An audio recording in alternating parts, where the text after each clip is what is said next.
Inflammatory bowel disease. ठीक है, आज हम पढ़ेंगे next condition is irritable bowel syndrome. That is irritable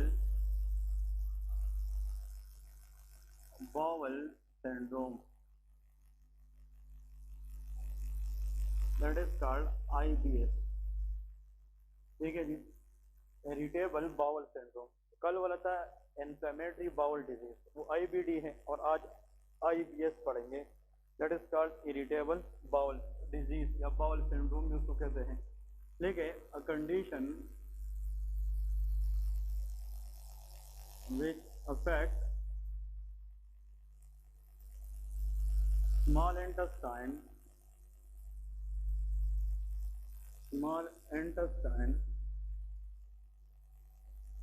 characterized by any two of the following.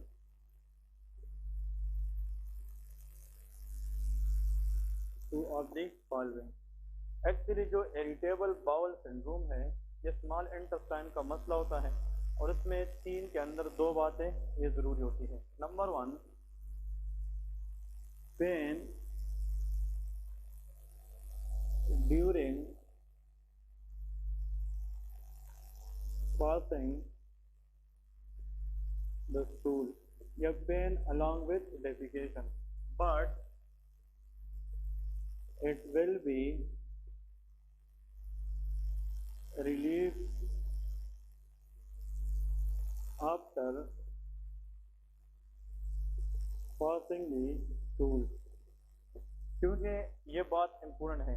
कभी कभार पेशेंट आते हैं और वो कहते हैं जब वो स्टूल पास करते हैं तो उसको एनल कैनाल पे पेन होता है, लेकिन वो कहते हैं कि once they pass the stool the pain is resolve, pain खुद बहुत क्या हो जाता है, खत्म हो जाता है।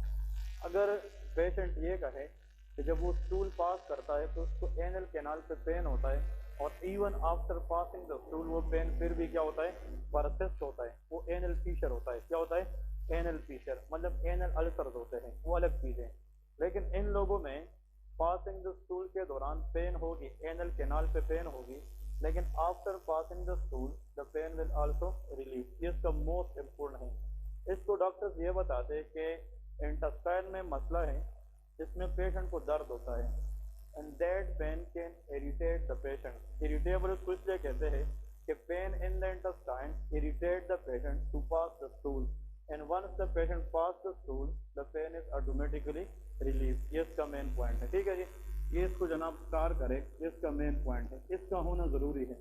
ये आप लोगों ने ज़रूर पूछे हैं कि अगर पेशेंट कहे कि जब वो स्टूल पास करता है उसको दर्द होता है, फिर आपने ये बताना है कि पासिंग द स्टूल जब आप वॉशरूम से फारिग हो जाते हैं तो आपको दर्द रहता है कि नहीं। वो कहते हैं कि फिर दर्द ऑटोमेटिकली खत्म हो जाता है। तो that is called irritable bowel syndrome.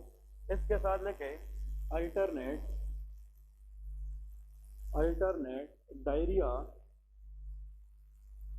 And constipation. Patient में अगर दूसरी बात ये भी है, कभी वो कहेगा कि उसको कॉन्स्टिपेशन होता है, कभी उसको क्या होता है, डायरिया होता है। इसको हम कहते हैं changes in the stool frequency. इसका मतलब ये है, कभी वो कहेगा कि वो पूरे दिन में एक दफ़ा भी स्टूल पास नहीं करता, दैट इज कॉल्ड कॉन्स्टिपेशन। कभी वो कहेगा कि वो एक दिन में 4 दफ़ा 5 दफ़ा स्टूल पास करता है, दैट इज कॉल्ड डायरिया। तो changes in the stool frequency, ये भी जनाब इरिटेबल बाउल सिंड्रोम में होता है। और नेक्स्ट है changes in colour of the stool. इसके अंदर changes in colour of the stool, इसका मतलब ये है changes in colour of the stool. कभी कभार अगर मतलब ब्लैक स्टूल है, इसका मतलब ये है अनडाइजेस्टेड फैट हो सकती है, पेटूरिया है। कभी कभार फ्रेश ब्लड स्टूल के अंदर होता है, हेमेटोचीजा हो सकता है। तो मतलब changes in the colour of the stool. अब देखें, अगर एक पेशेंट है वो ये कहता है कि जनाब जब वो स्टूल पास करता है तो उसको सीवियर पेन होता है, but once they pass the stool the pain is automatically relieve. इसके साथ साथ अगर उसको कभी डायरिया कभी कॉन्स्टिपेशन होती है, अगर ये दो बातें भी इन तीनों में आ जाए, any two of the following, then think about irritable bowel syndrome। और ये गैस्ट्रोएंटेरोलॉजी के अंदर बहुत इंपॉर्टेंट और बहुत कॉमनली जनाब क्वेश्चंस आते हैं, और इस तरह के पेशेंट बहुत ज़्यादा मिलते हैं। अब लोग कहोगे इसका काज क्या है, तो लेके एग्जैक्ट काज इज अननोन। इसका एग्जैक्ट काज क्या है, अननोन है, एग्जैक्ट काज इज अननोन, लेकिन रिस्क फैक्टर जरूर है। रिस्क फैक्टर में आप लोगों ने लिखना है R stand for risk factor. Number 1 low fibre diet, मतलब वो लोग जो जंक फूड का इस्तेमाल करते हैं, फास्ट फूड और फाइबर डाइट कम लेते हैं, उन लोगों को कॉन्स्टिपेशन के चांसेस ज़्यादा होते हैं। तो those patient develop irritable bowel syndrome. यहाँ पे लेके low fibre diet, low fibre diet. Number 2 decrease fluid intake, decrease fluid intake मतलब पानी का या फ्लूइड का इस्तेमाल कम करना। नेक्स्ट लेके ओबेसिटी। अब ये सारी की सारी वो फैक्टर है which can contribute for irritable bowel syndrome. These factor can contribute, लेकिन एग्जैक्ट मैकेनिज्म इसका क्या है, अननोन है। अब लेके इसमें जेंडर की अगर हम बात करें तो ये इरिटेबल बाउल सिंड्रोम ये फीमेल में ज़्यादा होती है एज कम्पेयर टू मेल। तो female are affected more as compare to mail.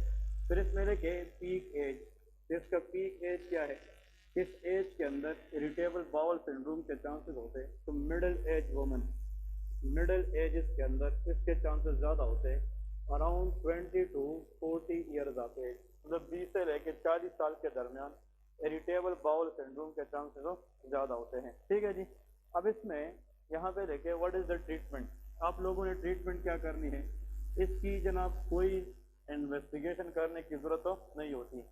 Female है 20 से 40 साल के दरमियान, वो कंप्लेंट के साथ आती है, वो कहती है कि उसको बहुत दिनों से कॉन्स्टिपेशन थी, अब उसको डायरिया हुआ है, और प्लीज़ उसको ये चीज़ बतानी है कि जब उसको एब्डोमिनल पेन होता है या एनल पेन होता है तो स्टूल पास करने के बाद वो पेन स्टिल रहता है कि रिलीव हो जाता है। तो इरिटेबल बाउल सिंड्रोम के अंदर after passing the stool the pain will be relieve. अगर ये दो बातें उसमें है और उसमें जनाब मिडिल एज हिस्ट्री है तो think about irritable bowel syndrome. यहाँ पे लगे सिम्टोमेटिकली ट्रीट, सिम्टोमेटिकली या सिम्टोमेटिकली उसको हम ट्रीट करते हैं। सिम्टोमेटिकली ट्रीटमेंट का मतलब ये है कि अगर इसको पेन है एब्डोमेन के अंदर तो उसके लिए हम पेन किलर देते हैं विच इज कॉल्ड एनाल्जेसिक। क्या कह सकते हैं, एनाल्जेसिक। अगर पेशेंट को एनल कैनाल पे पेन है तो फिर लोकल एनेस्थेटिक जेल देते हैं, कहते हैं local anaesthetic gel. Lignocaine gel का नाम सुना है कि नहीं, हम लिग्नोकेन जेल देते हैं, इन पेशेंट को बताते हैं कि अराउंड द एनल कैनाल वो जेल लगाए क्योंकि इसमें लोकल एनेस्थेटिक इफेक्ट होता है। और नेक्स्ट देखें अगर पेशेंट को डायरिया है, डायरिया के लिए हम क्या देंगे, मेट्रोनिडाजोल। क्या दे सकते हैं, मेट्रोनिडाजोल विच इज फ्लैजिल। ठीक है। और अगर इसको कॉन्स्टिपेशन है तो उस केस के अंदर पेशेंट को हम लेक्सेटिव देते हैं। क्लियर है कि नहीं। टेक्स्ट का मतलब ये है depending upon the history of the patient is predominantly came with constipation, for that the best option is laxative. लेकिन अगर पेशेंट को डायरिया है तो उसके लिए हम क्या देंगे, मेट्रोनिडाजोल देंगे। अगर डायरिया की सिविरिटी ज़्यादा है तो हम फिर आईवी फ्लूइड भी दे सकते हैं। क्या दे सकते हैं, आईवी फ्लूइड, नॉर्मल सलाइन देते हैं कि जो फ्लूइड लॉस हो चुकी है उसको हम रिकवर कर सके। ठीक है। तो इरिटेबल बाउल सिंड्रोम का मतलब ये है कि इसमें जो मेन हिंट होता है एग्जाम के अंदर, female of middle age came to you with the history of anal canal pain with chronic constipation, but the pain relieved after passing the stool. Think about the patient is suffering from which disease, irritable bowel syndrome. Clear है। इसके अंदर जितनी भी treatment है वो depend करती है कि पेशेंट को मसला क्या है, तो that is known as symptomatically treatment. Clear है, क्योंकि इसका एग्जैक्ट मैकेनिज्म हमें नोन नहीं है। इन ट्रीटमेंट के साथ साथ आप पेशेंट को और क्या चीज़ें बताएंगे कि फ्लूइड इनटेक क्या करे, ज़्यादा करे, एक्सरसाइज क्या करे ताकि वो वेट लूज करे अगर पेशेंट ओबीज है, और साथ में हाई फाइबर डाइट ले। क्या ले ले, हाई फाइबर डाइट ले, और जंक फूड को अवॉइड करें। क्लियर है, ये इसकी जनरल मैनेजमेंट है। इसके बाद नेक्स्ट जो बुक ने लिखा है दैट इज अपेंडिसाइटिस। तो what is meant bye appendicitis, ये भी बहुत इंपॉर्टेंट है। ठीक है। अपेंडिसाइटिस का मतलब ये है कि it is acute inflammation of appendix.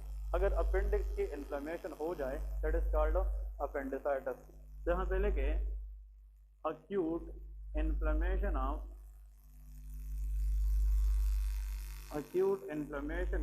Appendix that is called appendicitis. पहले तो आप लोगों ने याद रखना है एमसीक्यूज के अंदर कि कॉमन लोकेशन ऑफ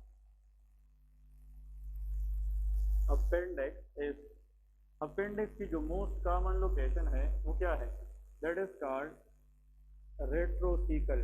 तो क्या कहते हैं, रेट्रोसीकल। रेट्रो मीन बिहाइंड, सीकल का मतलब that's the first part of large intestine, caecum. तो सीकम के पीछे हमारे पास क्या चीज पड़ा होता है, अपेंडिक्स। तो जब भी अपेंडिसाइटिस का दर्द होता है तो उसके अंदर हम अपेंडिक्स को रिमूव करते हैं, उसकी सर्जरी को क्या कहते हैं, अपेंडिक्टोमी।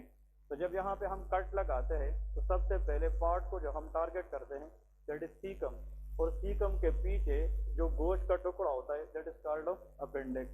तो अगर आप लोगों से कोई ये पूछे अपेंडिक्स सीकम के फ्रंट में होता है, साइड में होता है, या इसकी बैक साइड से, आंसर इज बैक साइड।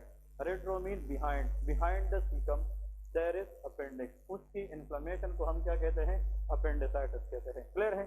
अब यहाँ पे लेके इट कैन अकर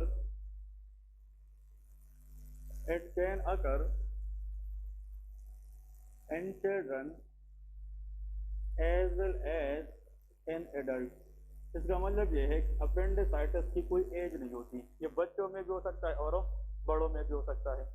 बच्चों के अंदर इसका मोस्ट कॉमन काज है लिम्फॉइड हाइपरप्लेजिया, ये हम आगे डिस्कस करेंगे। लेकिन आप लोगों को अगर पूछा जाए काजेस के बारे में तो व्हाट इज द काजेस, तो यहाँ पे दो चीजें ये लिखे, प्लीज रिमेंबर लिम्फॉइड हाइपरप्लेजिया। ठीक है, एक्चुअली जो अपेंडिक्स है इसके अंदर लिम्फॉइड या लिम्फोसाइट्स होती हैं। Lymphocytes are special type of WBC which fight against infection. इसलिए अपेंडिक्स का माइनर रोल होता है इम्यूनिटी के अंदर, क्योंकि इट कंटेन लिम्फोसाइट्स। अगर लिम्फोसाइट्स अपेंडिक्स के अंदर नंबर में बढ़ जाए, condition is called lymphoid hyperplasia. Increase in the number of lymphocytes is called lymphoid hyperplasia. तो जब नंबर लिम्फोसाइट्स की बढ़ जाएगी तो वो फिर अपेंडिक्स की सिक्रीशन को ब्लॉक करेगी, क्योंकि अपेंडिक्स के अंदर सिक्रीशन बनती है और वो बाहर निकलती है। लेकिन अगर उस सिक्रीशन को बाहर निकालने के लिए हम रास्ता बंद करें by increasing the number of lymphoid sales, तो सिक्रीशन फिर बाहर जाएगी कि अपेंडिक्स में रहेगी, अपेंडिक्स। और जहाँ पे सिक्रीशन की रिटेंशन होगी तो वहाँ पे इन्फ्लेमेशन की चांसेस ज्यादा होती है। तो अगर सर ये पूछे, प्रोफेसर पूछे कि बच्चों के अंदर अपेंडिसाइटिस का मोस्ट कॉमन काज क्या है, that is lymphoid hyperplasia. Second लिखे पीकोलिस ऑब्स्ट्रक्शन, शायद ये बुक में लिखा हो। ठीक है, पीकोलिस ऑब्स्ट्रक्शन, इसका मतलब ये है, पीकोलिस का मतलब ये है it is a hard stool. ये क्या होता है, हार्ड स्टूल। मतलब जब स्टूल हार्ड हो जाती है कॉन्स्टिपेशन में, कभी कभार हार्ड स्टूल सीकम से जाकर अपेंडिक्स को ब्लॉक करती है, और अगर हार्ड स्टूल का कोई भी पार्ट अपेंडिक्स सिक्रीशन को ब्लॉक करे तो वो भी अपेंडिसाइटिस करा सकती है। तो faecolith obstruction is the most common cause of appendicitis in adult. ठीक है, ये दो बातें याद रखें, बच्चों के अंदर लिम्फॉइड हाइपरप्लेजिया है, बड़ों के अंदर पीकोलिस ऑब्स्ट्रक्शन है। ठीक है जी। अब अगर अपेंडिसाइटिस हो जाए किसी को भी, what will be the clinical feature, clinical feature क्या होगी, क्या बात, अपेंडिसाइटिस के अंदर जितने भी पेशेंट आते हैं, what will be the clinical feature, there will be pain in the right iliac fossa, RIF stand for right iliac fossa. अब जो अपेंडिक्स है ये ऊपर पार्ट में होता है कि नीचे, ऊपर नीचे, और राइट साइड पे होता है। तो राइट लोअर क्वाड्रेंट या राइट इलियक फोसा, इसके अंदर पेन होता है और वो अम्बिलिकस की तरफ आता है। कहाँ पे, अम्बिलिकस। जहाँ पे रखे right iliac fossa, right iliac fossa, RIF, pain radiate to umbilicus. ये लोकलाइज पेन है कि रेडिएटिंग पेन है, रेडिएटिंग। इसका आंसर कौन दे सकता है, वाई। अपेंडिक्स तो राइट इलियक फोसा में है, उसकी इन्फ्लेमेशन में पेन अम्बिलिकस में क्यों जाती है, इसका आंसर कौन बता सकता है। हाँ, muscles attach. Next, nerve innervation same होने की वजह से एक्सीडेंट। याद रखे, हाँ, this is the answer, great. ठीक है, राइट इलियक फोसा, इसकी जो स्किन है that is innervated by the segment of spinal cord which is T10। कौन सा, T10। सेम T10 से जो नर्व आती है वो स्किन अराउंड द अम्बिलिकस भी सप्लाई करती है। तो अगर अपेंडिक्स जहाँ पे है उसकी स्किन स्ट्रेच हो जाए तो T10 स्ट्रेच होगी क्या, नहीं, और T10 फिर जिस एरिया को सप्लाई करेगी तो वहां पे हमें क्या फील होगी, पेन फील होगी। तो skin on the right iliac fossa and skin around the umbilicus. Both are supplied by which segment of spinal cord? T10. इस वजह से जो अपेंडिसाइटिस का पेन है वो राइट इलियक फोसा से जाकर किस पे खत्म होती है? अम्बिलिकस से। क्लियर है? Because this area is innervated by the same segment which is known as thoracic 10, इसको हम T10 कहते हैं। ये एमसीक्यूज आता है। नेक्स्ट लिखे अपेंडिसाइटिस जब होता है the patient will feel nausea and vomiting. क्या होता है? Nausea and vomiting.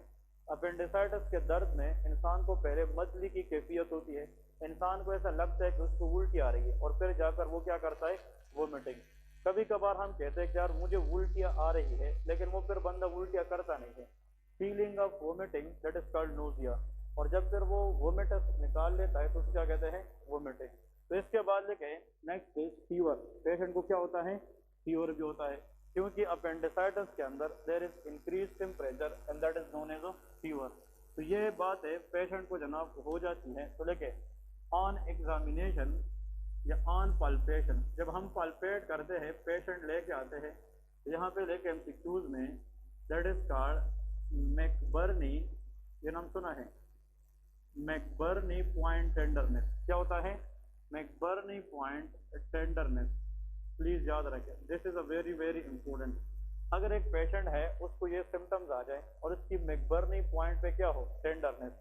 Tenderness mean pain on touch. जब हम पेशेंट को टच करते हैं और उसको पेन होता है that is called of tenderness. अब ये देखना है कि मैकबर्नी पॉइंट क्या है या मैकबर्नी पॉइंट कहाँ पे होता है। देखिए अगर आप लोग यहाँ पे इस तरह फॉर एग्जाम्पल फिंगर रखे तो यहाँ पे एक बोन होता है, ये इस बोन का नाम है, इस बोनी एलिवेशन का नाम है एंटीरियर सुपीरियर इलियक स्पाइन। इसको क्या कहते हैं? Anterior superior iliac spine. अगर ये जो बोनी पार्ट है इसका हम रिलेशन देखें अम्बिलिकस के साथ, किसके साथ? अम्बिलिकस। ये अम्बिलिकस है, तो अम्बिलिकस तो एब्डोमेन की सेंटर में होता है ना, दैट इज अम्बिलिकस। सुन ले, अगर फॉर एग्जांपल ASIS से लेके हम कहाँ पे जा रहे? अम्बिलिकस। तो अगर हम ASIS से अम्बिलिकस की तरफ जाएंगे तो देखिए अगर इस रास्ते को हम 3 में डिवाइड करें तो ये हमारे पास 1/3 है, ये क्या है? 1/3, और ये क्या है? 2/3 है। ये एक हिस्सा है और ये कितने हिस्से हैं? 2 हिस्से हैं। ये हम किस स्पेस को लेते हैं? ASIS से लेके अम्बिलिकस तक।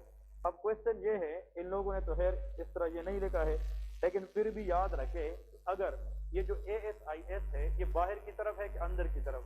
बाहर। ये लेटरल साइड पे है, अम्बिलिकस अंदर है, ये मीडियल है। तो ये वाला जो स्पेस है दैट इज कॉल्ड मीडियल 2/3 और ये क्या है? लेटरल 1/3 है। अगर आप अंदाजतन ASIS से थोड़ा सा इधर आए अम्बिलिकस की तरफ, कितना हिस्सा? 1/3। या अगर अम्बिलिकस से आप आना चाहे तो फिर कितने हिस्से कवर करेंगे? 2/3। तो यहाँ पे जो पॉइंट आता है इसको मैकबर्नी पॉइंट कहते हैं। क्या कहते हैं? मैकबर्नी। तो ASIS से अम्बिलिकस की तरफ अगर आप 1/3 आकर यहाँ पे हाथ लगाए the patient will feel more pain if the patient has appendicitis. This point is known as McBurney point. तो अगर आप लोगों से कोई ये पूछे what is McBurney point, it is a point between ASIS and umbilicus, लेकिन लेटरल 1/3 एंड मीडियल 2/3। इस पॉइंट को हम क्या कहेंगे? McBurney point. और इस पे जब सर्जन हाथ रखता है तो the patient will feel more pen and that is known as tenderness. और ये किस चीज की हॉलमार्क है? अपेंडिसाइटिस की हॉलमार्क होती है। क्लियर है? ये पॉइंट याद रखने हैं। अब लेके इनमें कुछ साइंस देखते हैं, ये साइंस इंपॉर्टेंट है। Number 1 Rovsing sign. इसमें हम क्या चेक करेंगे? रूजिंग साइन। अपेंडिसाइटिस जिसको भी होता है उसमें हम एक साइन चेक करते हैं that is called Rovsing sign. इसमें लेके palpation on the LLQ left lower quadrant leads to more pain in the right lower quadrant, that is called Rovsing sign. तो रूजिंग साइन बहुत आसान है, शाबाश। देखिए अपेंडिसाइटिस का जो दर्द है वो राइट साइड पे होता है कि लेफ्ट पे होता है? हाँ जी, राइट साइड पे। कहाँ पे होता है? राइट साइड पे। पेशेंट को हम लिटाते हैं, मतलब वार्ड के अंदर जब अपेंडिसाइटिस पेशेंट होता है, ये जो 4 फिंगर्स होती है इसके जरिए हम लेफ्ट साइड को जोर देते हैं। किस साइड को? लेफ्ट। जब आप लेफ्ट लोअर क्वाड्रेंट को पल्पेट करेंगे, इधर जोर देंगे, तो आप कोशिश करते हैं कि आप प्रेशर को किस साइड पे डिस्ट्रीब्यूट करना चाहते हैं? राइट। अब मसला तो राइट साइड पे है, लेकिन अगर हम लेफ्ट को जोर दें और पेशेंट की पेन इंटेंसिटी किस साइड पे बढ़ जाए, राइट साइड पे, that sign is called Rovsing sign. इसको क्या कहते हैं, रूजिंग। ये पेशेंट बताएगा ये हम कराएंगे, ये हम कराते हैं, ये डॉक्टर्स कराते हैं, इसलिए इसको हम क्या कहते हैं, साइन कहते हैं। पेशेंट की जो कंप्लेंट होती है वो सिम्टम्स होते हैं, लेकिन जो चीज हम कराते हैं तो उसको हम क्या कहते हैं, साइन कहते हैं। क्लियर है? तो अपेंडिसाइटिस पेशेंट में लेफ्ट साइड पे जोर देने से अगर पेशेंट की पेन इंटेंसिटी लेफ्ट की बजाय किस साइड पे ज्यादा हो रही है, राइट साइड पे, तो इसका मतलब यहाँ पे हम प्रेशर बढ़ा रहे और अपेंडिक्स की इन्फ्लेमेशन हुई है, जिस वजह से पेशेंट को राइट साइड पे पेन ज्यादा हो रही है, and this sign is called Rovsing sign. इसको हम क्या कहते हैं, रूजिंग साइन कहते हैं। एक और साइन भी आप लोगों ने याद रखना है, अपेंडिसाइटिस के अंदर एक और साइन, इन लोगों ने तो साइन लेके ही नहीं है, ओके, एक और साइन भी है, दैट इज कॉल्ड श्वास साइन। इसको क्या कहते हैं, श्वास साइन। ये भी लिख सकते हैं कि व्हाट इज मेंट बाय श्वास साइन। देखिए श्वास साइन में आप लोगों ने याद रखना है कि lie the patient in supine position। किस पोजीशन में, supine position। फिर नेक्स्ट लिखें, initially flex the knee joint up to 90 angle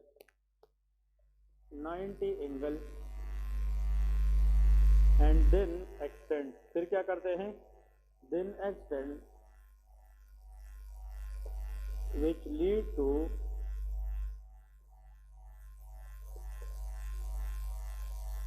pain in the right lower quadrant and back of the ये back side। ठीक है, that is called श्वास sign. श्वास sign यही होता है कि इसमें पेशेंट को लेटाया जाता है कंप्लीटली किस पोजीशन में, सुपाइन पोजीशन में। पेशेंट लेटा हुआ है, आप इसकी जो नी ज्वाइंट है उसको 90 एंगल तक क्या करें, फ्लेक्स करें ऐसे, और फिर आप इसकी नी ज्वाइंट को फिर एकदम एक्सटेंड करें इस तरह। तो जब हम नी ज्वाइंट को एक्सटेंड करते हैं तो हमारी जो लोअर लिम्ब की बैक मसल है ऊपर से आई है, दैट इज कॉल्ड श्वास मेजर मसल। उसको क्या कहते हैं, श्वास मेजर। और ये जो श्वास मेजर मसल है ये लोअर क्वाड्रेंट से गुजर के नीचे गया है अपेंडिक्स के ऊपर से। तो जब यहाँ पे अब ये जो श्वास साइन है ये हम लेफ्ट लोअर लिम्ब में चेक करेंगे कि राइट साइड में, राइट साइड, क्योंकि अपेंडिक्स किस साइड पे होता है, राइट। तो राइट साइड में अगर हम नी ज्वाइंट को फ्लेक्स करें 90 एंगल और उसको दोबारा एक्सटेंड करें, अगर एक्सटेंशन पे पेशेंट को इनवॉलेंट्री पेन आ जाए राइट लोअर क्वाड्रेंट में या बैक ऑफ दी बॉडी में, बैक साइड पे, तो इसका मतलब कौन सा मसल इरिटेट हो चुका है, श्वास मेजर मसल, और इसका मतलब कि इन्फ्लेम अपेंडिक्स की वजह से है, इसलिए उसको हम क्या कहते हैं, श्वास साइन कहते हैं। एक इसमें ऑब्टूरेटर साइन भी होता है, लेकिन that is not that much important, just remember this two, one is Rovsing sign, another is psoas sign. Clear है? Next one was obturator sign, लेकिन इसमें पूर्ण नहीं है। नेक्स्ट है इन्वेस्टिगेशन।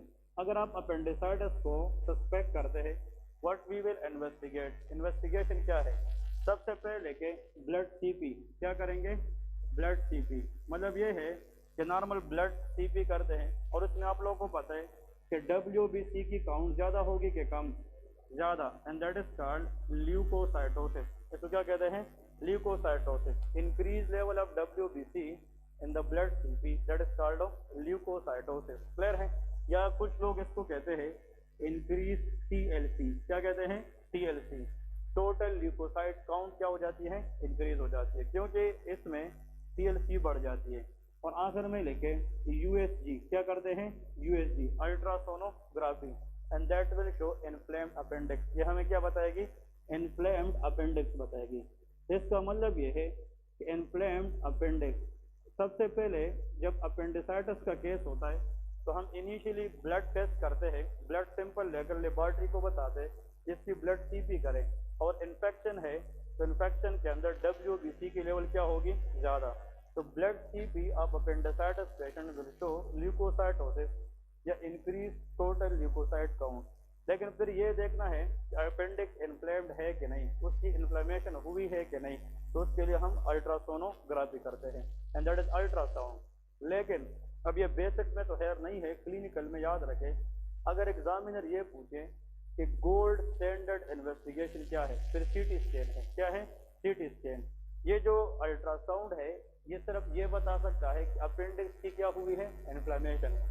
सीटी स्कैन ये बता सकेगा कि अपेंडिक्स की इन्फ्लेमेशन है, लेकिन कितनी हुई है, मतलब सिविरिटी या डिग्री ऑफ इन्फ्लेमेशन कौन बता सकती है, सीटी स्कैन बता सकती है। लेकिन जितने भी अपेंडिसाइटिस लोग आते हैं हॉस्पिटल के अंदर, उसमें हम सीटी स्कैन नहीं करते, क्योंकि एक तो उस पर पैसे ज़्यादा लगते हैं, दूसरा वो टाइम टेकिंग होता है, और इसमें हम ज़्यादा टाइम ले नहीं सकते, क्योंकि अगर अपेंडिसाइटिस में हम वेट करें तो फिर अपेंडिक्स रप्चर हो सकता है। क्या हो सकता है, रप्चर। और अगर अपेंडिक्स रप्चर्ड हो जाए तो उसमें टॉक्सिन्स होती है, और वो टॉक्सिन बाहर निकल के एब्डोमेन की जो फैटी लेयर है, पेरिटोनियम है, उसकी इन्फ्लेमेशन करा के पेरोटिनाइटिस करा सकती है। क्या करा सकती है, पेरोटिनाइटिस। इसलिए whenever you suspect the patient has appendicitis, just go for two tests, blood, CT and ultrasound। और जब अल्ट्रासाउंड ये बताए कि उसकी अपेंडिक्स इन्फ्लेम्ड है, उसकी अपेंडिक्स इन्फ्लेमेशन से गुजर रही है, तो फिर इसका नेक्स्ट हल ये है कि इसको हम क्या करें, सर्जिकली रिमूव करें,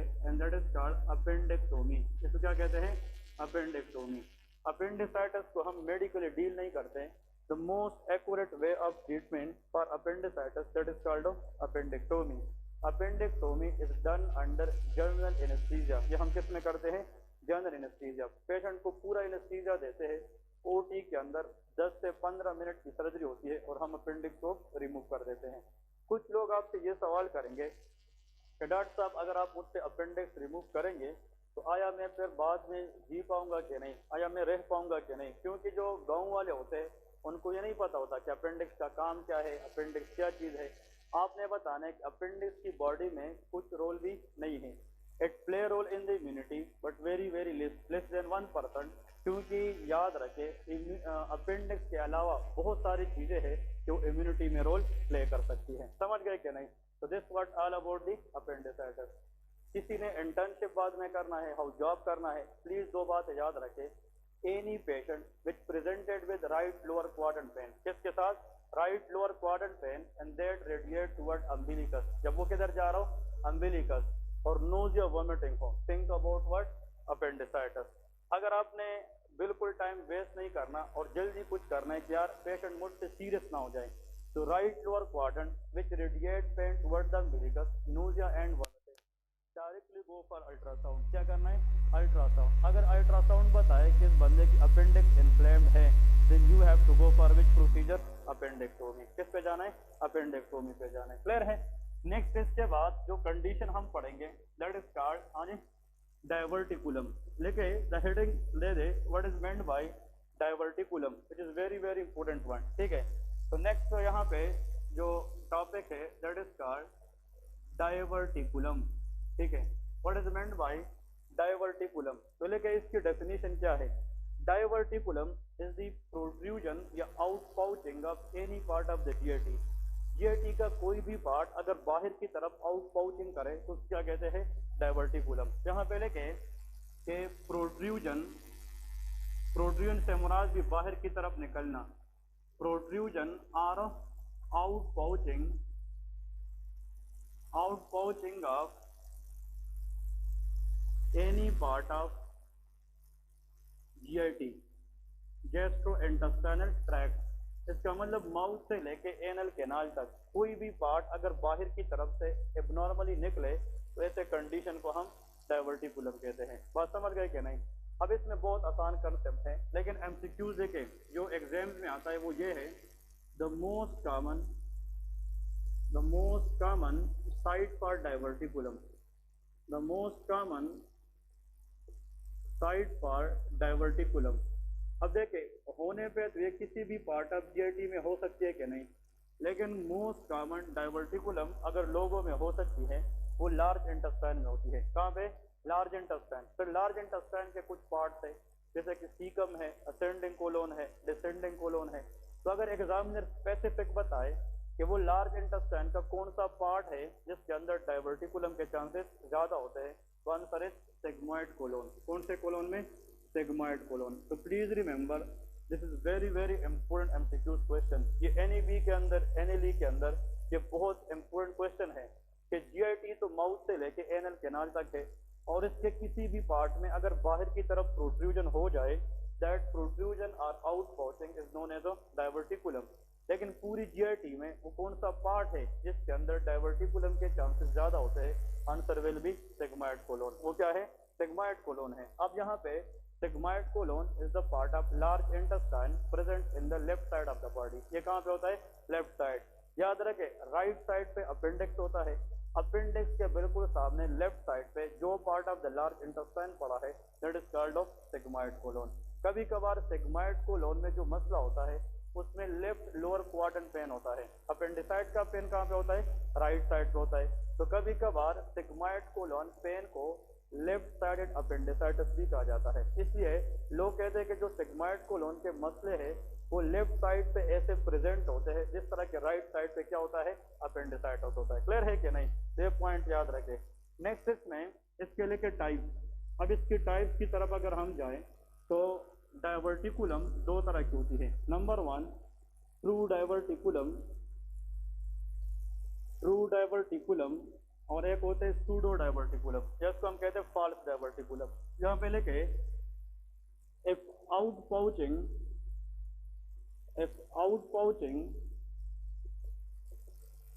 outpouching contain all three layers of GIT। कहने का मतलब यह है कि अगर ऐसी आउटपाउचिंग हुई है जिसमें GIT के तीनों लेयर मौजूद हो तो इसको हम क्या कहते हैं? ट्रू डाइवर्टिकुलम कहेंगे। लेकिन यहाँ पे लेके फॉल्स डाइवर्टिकुलम, इसमें देखिए फॉल्स डाइवर्टिकुलम, इसमें लेके if म्यूकोजा एंड सब म्यूकोजा, ये हमने पढ़े हैं ना, these are the layers of GIT are only outpouch, then it is called a false diverticulum। Examiner यहाँ पे क्वेश्चन पूछता है वो आप लोगों को बताने लगा कि what is the meaning of this two terms. देखें एक्चुअली अगर हम जीआईटी की बात करें स्पेशली लार्ज इंटेस्टाइन की, देखें अगर मैं आप लोगों को यहाँ पे एक डायग्रामेटिकली बताऊँ, जिस फॉर एग्जांपल लार्ज इंटेस्टाइन, ये कोलोन है, कोलोन से मुराद लार्ज इंटेस्टाइन है।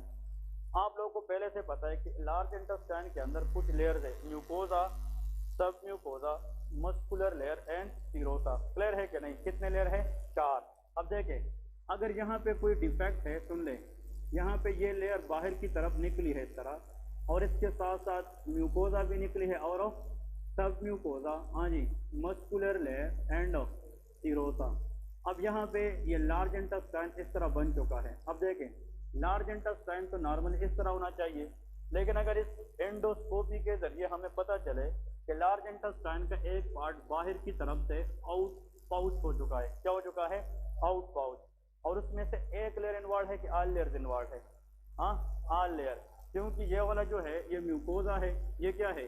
Submucosa, muscular layer and serosa.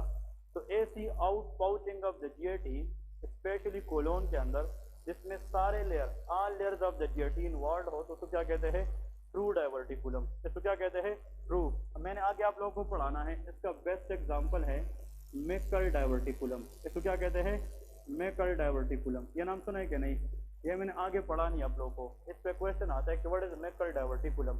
अब देखें मैं यहाँ पे एक और कंडीशन, अगर फॉर एग्जांपल जीआईटी की जो लेयर है वो इस तरह बन चुकी है, म्यूकोजा और सब म्यूकोजा बाहर की तरफ निकली है, लेकिन जो मस्कुलर लेयर और सीरोसा है वो बाहर की तरफ नहीं निकली है, that is known as false diverticulum. इसको क्या कहते हैं? False diverticulum. अब यहाँ पे मेन पॉइंट ये है, डाइवर्टिकुलम का मतलब आउट पाउचिंग है। डाइवर्टिकुलम का मतलब क्या है? दैट इज प्रोट्रूजन है of any part of the GIT, लेकिन मोस्ट लाइकली ये कोलोन के अंदर लार्ज इंटेस्टाइन में होता है। अब ये देखना है कि सारे लेयर बाहर की तरफ निकली है या इनमें से 2 या 3 निकली है। अगर चारों के 4 बाहर निकली हो तो उसका नाम क्या है? ट्रू डाइवर्टिकुलम है। अगर 1 या 2 निकली हो या 3 निकली हो लेकिन चारों नहीं निकली हो तो उसको क्या कहेंगे? फॉल्स डाइवर्टिकुलम कहेंगे। बात समझ गए कि नहीं? अब इसका जनाब यहाँ पे लिखे, चाहे ट्रू डाइवर्टिकुलम हो चाहे क्या हो, फॉल्स डाइवर्टिकुलम हो, इसमें लिखे क्लिनिकल फीचर्स क्या है। क्लिनिकल फीचर मीन इसमें पेशेंट कैसे आएगा, हॉस्पिटल के अंदर, क्लिनिक के अंदर पेशेंट कैसे आएगा। नंबर 1 लिखे कि initially the patient is asymptomatic. क्या होता है? एसिम्टोमेटिक। इसका मतलब ये है कि पहले पहले तो पेशेंट को कुछ भी सिम्टम नहीं होते। मतलब ये है कि लार्ज इंटेस्टाइन का अगर एक पार्ट बाहर की तरफ निकला है और उसने नियर बाय किसी और स्ट्रक्चर को अभी खराब नहीं किया है, the patient develop no symptom, उसको कोई सिम्टम। क्योंकि वजह क्या है, यहाँ पे जो इंटेस्टाइन में चीजें आ रही है उसके लिए रास्ता बंद तो नहीं है ना, तो मतलब यहाँ पे स्टूल भी बनेगी, स्टूल पास भी होगी, लेकिन जब तक ये डायवर्टिकुलम इतना ना बढ़ जाए कि वो नियर बाई स्ट्रक्चर को कंप्रेस करे, तब तक पेशेंट को सिम्टम नहीं होते। तो इनिशियली डायवर्टिकुलम पेशेंट आ रहा एसिम्टोमेटिक, लेकिन बाद में बट लेटर, यहाँ पे लेके लेटर लेके ये जो मोस्ट कॉमन डायवर्टिकुलम है ये किस कोलोन के अंदर होता है, सिग्मोइड कोलोन। ये राइट साइड को होता है कि लेफ्ट साइड पे, यहाँ पे लेके left lower quadrant pen, patient को क्या होगा, लेफ्ट लोअर क्वाड्रेंट पेन, कि मतलब लेफ्ट साइड पे लेफ्ट लोअर क्वाड्रेंट में पेशेंट को क्या होता है, पेन होता है। और आखिर में लेके कभी कभार, ये बहुत इंपॉर्टेंट है, यहाँ पे जो म्यूकोजा है अगर ये बाहर की तरफ स्विच हो जाए तो उसके अंदर छोटे छोटे वेसल्स होते हैं, वो ब्लीड कर देते हैं। क्या कर देते हैं, ब्लीड। तो इन लोगों के अंदर फिर ये होता है कि लोग कहते हैं जब भी वो स्टूल पास करते हैं तो उसमें फ्रेश क्या होता है, blood, fresh blood in the stool, that is called haematochezia. इसको क्या कहते हैं, हेमेटोचीजिया। ये बहुत इंपॉर्टेंट है। Haemato mean blood, chezia mean stool, कि स्टूल के अंदर अगर फ्रेश ब्लड आ रही है दैट इज कॉल्ड हेमेटोचीजिया। इसके साथ पेशेंट में जनाब लिखे वीकनेस, अगर ज्यादा ब्लड लॉस हो जाए तो फिर पेशेंट को क्या हो सकता है, वीकनेस हो सकता है। तो एक्चुअली जो डायवर्टिकुलम है initially they are asymptomatic, but later the patient may develop left lower quadrant pain followed by fresh blood in the stool and that will lead to weakness। और ज्यादा ब्लीडिंग अगर हो जाए, ज्यादा ब्लड लॉस हो जाए, तो ब्लड के अंदर हीमोग्लोबिन है, तो हीमोग्लोबिन की जो लेवल है वो बॉडी के अंदर क्या हो जाएगी, कम। तो these patient may develop anemia, इन लोगों में क्या होते हैं, अनीमिया। तो दीज पेशेंट लुक लाइक पेलर, ये क्या नजर आएंगे, पेलर। और अगर एग्जामिनर ये पूछे जो एग्जाम में आता है कि डायवर्टिकुलम की वजह से जो अनीमिया होता है उसका टाइप क्या होगा, आयरन डेफिशिएंसी एनीमिया। ये क्या होता है, आयरन डेफिशिएंसी, क्योंकि हीमोग्लोबिन के अंदर हीम पार्ट में आयरन होता है कि नहीं। अगर एक्सेस आयरन ब्लड के जरिए बॉडी से लूज हो जाए, what will happen to total iron in the body, decrease. तो these patient develop iron deficiency anaemia. Clear है। लेकिन एक और बात यहाँ पे मेन पॉइंट याद रखना है कि अगर फॉर एग्जाम्पल एक पेशेंट है इन सिम्टम के साथ साथ, इफ मैं यहाँ पे बात कर रहा हूँ, इफ दीज पेशेंट, अगर एक पेशेंट है उसको पिछले 1 महीने से 20 दिन से फ्रेश ब्लड आ रहा है स्टूल में, उसको लेफ्ट साइड पे पेन भी है और डायग्नोज भी हुआ है, एंडोस्कोपी भी हुई है और उसमें बताया गया है कि इसको डायवर्टिकुलम है, क्या है, डायवर्टिकुलम है। लेकिन अब आज पेशेंट को दोबारा हॉस्पिटल में लाया गया है फीवर के साथ, किसके साथ, फीवर के साथ, उसकी एकदम बुखार हो गई है, उसका टेम्परेचर क्या हो गया है, बढ़ गया है, और 5th नंबर लेके उसको टेंडरनेस हुई है, क्या हुई है, टेंडरनेस। इसका मतलब ये है पहले पेशेंट कहता था कि इसकी बाएं तरफ पे पेन होता है, लेकिन जब हम हाथ लगाते थे तो पेशेंट को इतना ज्यादा पेन ना होता था, लेकिन अब फीवर के साथ हम हाथ नहीं लगा सकते, पेशेंट को क्या हुआ है, टेंडरनेस। तो इसका मतलब ये है कि अगर ये दो बातें और साथ में वोमिटिंग हुई है, क्या हुई है, वोमिटिंग, प्लीज याद रखें। If the patient is already diagnosed for which condition, diverticulum, but suddenly the patient presented to the hospital in emergency with added symptom, कौन कौन से, फीवर के साथ, टेंडरनेस के साथ और वोमिटिंग के साथ, इट मीन इस डायवर्टिकुलम के ऊपर इन्फेक्शन हुई है, क्या हुई है, इन्फेक्शन, और fever is a sign of infection. तब डायवर्टिकुलम की इन्फ्लेमेशन को हम कहते हैं डायवर्टिकुलाइटिस। इसको क्या कहते हैं, डायवर्टिकुलाइटिस। क्लियर है कि नहीं। तो डायवर्टिकुलम आउट पाउचिंग को कहते हैं, और उस आउट पाउचिंग की अगर इन्फ्लेमेशन हो जाए तो उसको हम डायवर्टिकुलाइटिस कहते हैं। क्लियर है कि नहीं। तो जब भी डायवर्टिकुलाइटिस होगी तो वो किसी इन्फेक्शन की वजह से होगी, और इन्फेक्शन की साइंस ये है कि उसमें फीवर का होना, टेंडरनेस का होना। Tenderness mean if we touch the patient on that area the patient will experience more pain. अगर टच पे पेशेंट को ज्यादा दर्द होता है तो उसको क्या कहते हैं, टेंडरनेस, और आखिर में वोमिटिंग होती है। अब दो चीजें सिर्फ क्लियर करते हैं फिर खत्म करते हैं। इधर देखें, मेन जो पॉइंट है इसमें आप लोगों को 2-3 चीजें याद रखनी है। कभी कभार जो एग्जामिनर है वो इस तरह आप लोगों को कुछ टिप्स देते हैं। देखें, वो कहते हैं ये कोलोन है, अब ये कोलोन इस तरह बन गई है, देखें कोलोन इस तरह बन गई है, ठीक है। फॉर एग्जाम्पल ये चले ये इसे रिमूव करें, ट्रू और फॉल्स तो समझ आ गई ना। ये फॉर एग्जांपल ये हम किसकी बात कर रहे हैं, कोलोन। फिर ये भी एक और बंदा है, दूसरे बंदे की कोलोन है, वो इस तरह है। फॉर एग्जांपल ये लार्ज इंटेस्टाइन की बात हो रही है, ठीक है, ये इस तरह दिख रहा है। ये हमें तब नजर आएगा जब हम एंडोस्कोपी करें। क्या करें, एंडोस्कोपी। एक और बंदा है, इसकी जो कोलोन, फॉर एग्जांपल ये कोलोन है, ठीक है, फॉर एग्जांपल या इस तरह, फॉर एग्जांपल चलो ठीक, हाँ, दिस इज कोलोन, और इसकी कोलोन को जब हम अंदर से देखते हैं तो it will look like this, वो हमें इस तरह नजर आती है, ठीक है। इसी तरह ये फॉर एग्जांपल कोलोन है, वो हमें जनाब अंदर से इसी तरह नजर आता है। अब देखें दिस, ठीक है। अब यहाँ पे मैं कोलोन की बात नहीं कर रहा, मैं ब्लड वेसल की बात कर रहा हूँ। ये तीन तो कौन से पिक्चर हैं, कोलोन है, क्लियर है। अगर आपको सर ने दिखाया गया है कि अब ये क्या है, ब्लड वेसल, ब्लड वेसल में आर्टरी भी हो सकती है, ब्लड वेसल में वेन्स भी हो सकती है, ब्लड वेसल में कैपिलरीज भी हो सकती है, बात समझ रहे कि नहीं। अब यहाँ पे अगर ये ब्लड वेसल है जिसमें ब्लड फ्लो करता है और वो आपको इस तरह दिखाया गया है, ऐसे ये ब्लड वेसल है। अब इसकी जनाब आप लोगों ने बता रहे हैं कि ये पिक्चर क्या दे रहे, तो ये क्या है, ये और ये क्या है, क्लियर है कि नहीं। अब फर्स्ट पिक्चर को देखें, फर्स्ट पिक्चर में कोलोन है, colon is a part of GIT, gastrointestinal tract, ये डाइजेस्टिव सिस्टम का पार्ट है कि नहीं। अब फर्स्ट पिक्चर के अंदर, हाँ जी आप बताएं, इस पिक्चर के अंदर कोलोन को क्या हुआ, ये नॉर्मल है कि एबनॉर्मल है, एबनॉर्मल है, ये क्या है, एबनॉर्मल। और इसकी यहाँ पे ये तो नॉर्मल आ रही है, लेकिन यहाँ पे आउट पाउच हुई है कि नहीं। अब अगर इसमें सारे लेयर्स की हो चुकी है तो ट्रू डाइवर्टिकुलम है, अगर एक या दो की हुई है तो फॉल्स डाइवर्टिकुलम है, जिसको सूडो डाइवर्टिकुलम कहते हैं। क्या कहते हैं, सूडो मीन फॉल्स डाइवर्टिकुलम। अब यहाँ पे ये कोलोन है और इसकी अगर आउट पाउचिंग हुई है तो this condition is called diverticulum. ये क्या है, डाइवर्टिकुलम है। अब सुन ले, आते हैं इसकी तरफ, ये भी कोलोन है, क्या है, कोलोन। शाबाश, हमाद बताएगा ये क्या है, आउट पाउचिंग है कि नहीं। तो this out pouching of the colon is called diverticulum. अब ये क्या है, डाइवर्टिकुलम, और ये क्या है। कुछ लोग ऐसे होते हैं कि उसकी एंडोस्कोपी में हमें कोलोन के अंदर एक से ज्यादा आउट पाउचिंग नजर आती है। इसमें सिंगल डाइवर्टिकुलम है कि मल्टीपल, सिंगल।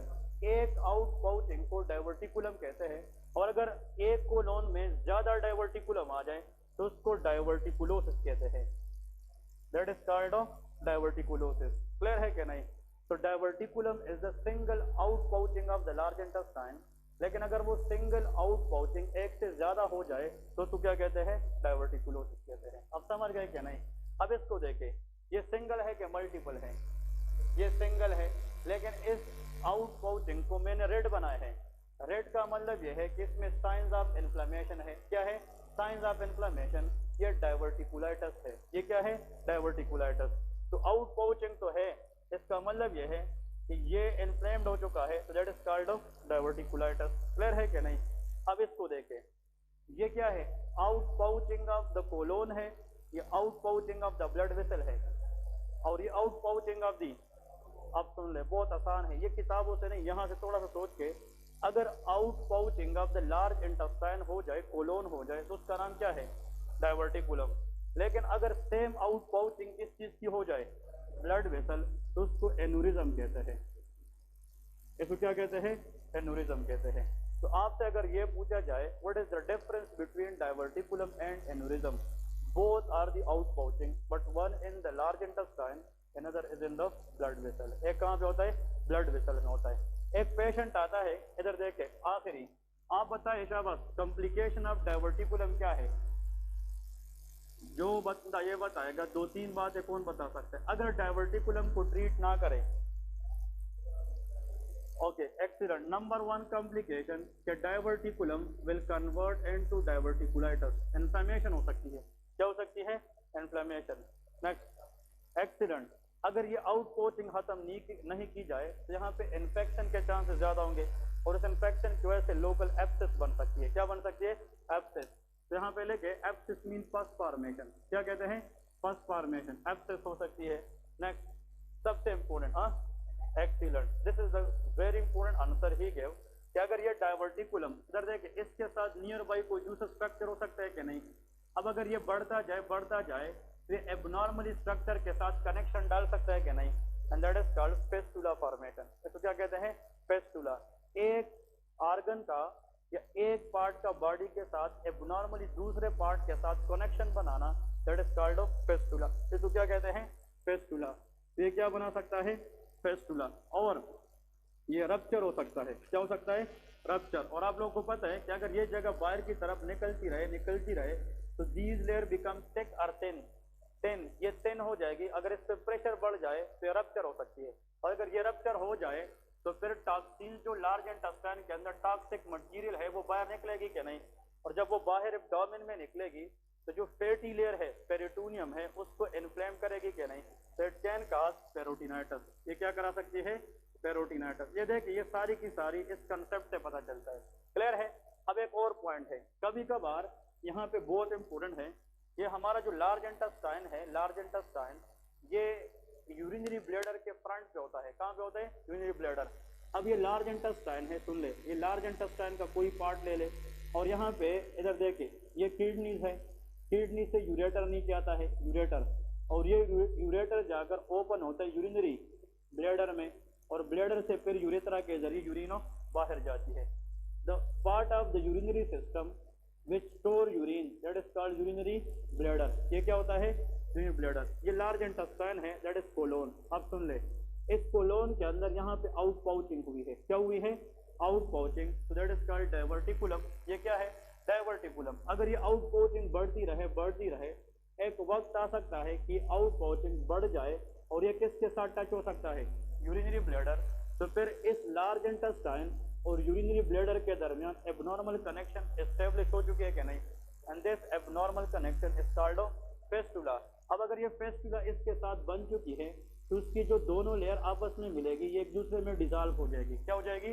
डिजॉल्व। अब लार्ज इंटेस्टाइन का रास्ता किसके साथ फ्री हो चुका है? Urinary bladder. लार्ज इंटेस्टाइन का काम किस चीज को स्टोर करना है? फीसिस, स्टूल को स्टोर करना है। तो फिर यहाँ पे फीसिस की जो पार्टिकल है वो ब्लैडर में जाएगी क्या नहीं, और फिर ये बंदा जब यूरिन पास करेगा तो यूरिन के अंदर किस चीज के टुकड़े आएंगे?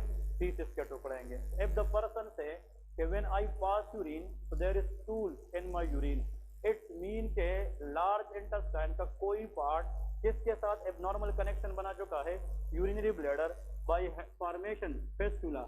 अब ये यहाँ पे पॉइंट याद रखे, vesico is the word use for urinary bladder. फिर से सुन ले, vesico is the word use for urinary bladder, colic is the word use for colon, और कोलोन मीन लार्ज इंटेस्टाइन, और abnormal connection is called fistula. तो vesico colic fistula, abnormal connection between urinary bladder and large intestine. उस case के अंदर फिर faeces की जो particle है वो फिर किधर जाएगी? ब्लैडर में जाएगी, और ब्लैडर के जरिए ये फीसिस जो पार्टिकल है वो यूरिन के जरिए बाहर जाएगी। क्लियर है क्या नहीं? तो डायवर्टिकुलम अगर ट्रीट ना की जाए तो डाइजेस्टिव सिस्टम जाकर यूरिनरी सिस्टम में जा सकता है, और फिर फीसिस की जो पार्टिकल है वो यूरिन के जरिए बाहर निकल सकती है। समझ गए क्या नहीं? अब ये दूसरी बात, इसमें जो डायवर्टिकुलम है, अगर डायवर्टिकुलम की इन्फ्लेमेशन हो जाए तो फिर लेफ्ट साइडेड लोअर क्वाड्रेंट में पेन होगा कि नहीं? टेंडरनेस भी होगी, ऐसी टेंडरनेस होगी लेफ्ट साइड पे, जिसी तरह टेंडरनेस राइट साइड पे किसमें होती है? अपेंडिसाइटिस पे। तो अगर एग्जाम में आ जाए कि left sided appendicitis is that is diverticulitis. ये क्या होता है? डायवर्टिकुलाइटिस। अगर एग्जामिनर ये पूछे कि डायवर्टिकुलाइटिस के अंदर कौन सी part of the large intestine is most commonly affected, answer is sigmoid colon. वो क्या होता है? Sigmoid colon. ठीक है जी, ये इसके मेन जनाब पॉइंट है, तो इसको हम लेफ्ट साइडेड अपेंडिसाइटिस भी कह सकते हैं। आगे पढ़े के बस। ओके, इसमें फिर 3 डिजीज है लार्ज इंटेस्टाइन में। इंशाल्लाह नेक्स्ट लेक्चर में वो करके फिर फिजियोलॉजी ऑफ द लीवर पे जाएंगे कि लीवर की हेपेटोलॉजी क्या है, इसकी फिजियोलॉजी क्या है, फिर इसके बाद gall bladder, common bile duct है, और इंशाल्लाह फिर पैंक्रियाज की तरफ जाएंगे। ठीक है जी, okay, see you on Monday इंशाल्लाह। कोशिश करें रेस्पिरेटरी सिस्टम की जो फिजियोलॉजी है वो आज के लेक्चर तक खत्म हो चुकी है। हमने मंडे से इसके क्लिनिकल अप्लाइड रिलेवेंट चीज़ें पढ़नी है, तो जितनी चीज़ें रेस्पिरेटरी सिस्टम में हो चुकी है प्लीज़ उसको आप लोग देख लें। आज बहुत सारे लोग नहीं हैं, जुम्मे का दिन है, लेकिन आज का लेक्चर जिसने सही लिखा है उसके पिक्चर निकाल के व्हाट्सएप ग्रुप में दे दें, तो जो लोग नहीं आए हैं ताकि उन लोगों तक भी आज का लेक्चर जा सके। और कोशिश करें कि जितनी भी रिस्पायरेटरी फिजियोलॉजी आज के दिन तक पढ़ाई गई है, कोशिश करें कि कल परसों उससे एक दो दफ़ा गो थ्रू करें। मैं फिर वाले दिन उसमें रेंडम क्वेश्चन करूँगा, ठीक है? ओके इंशाल्लाह।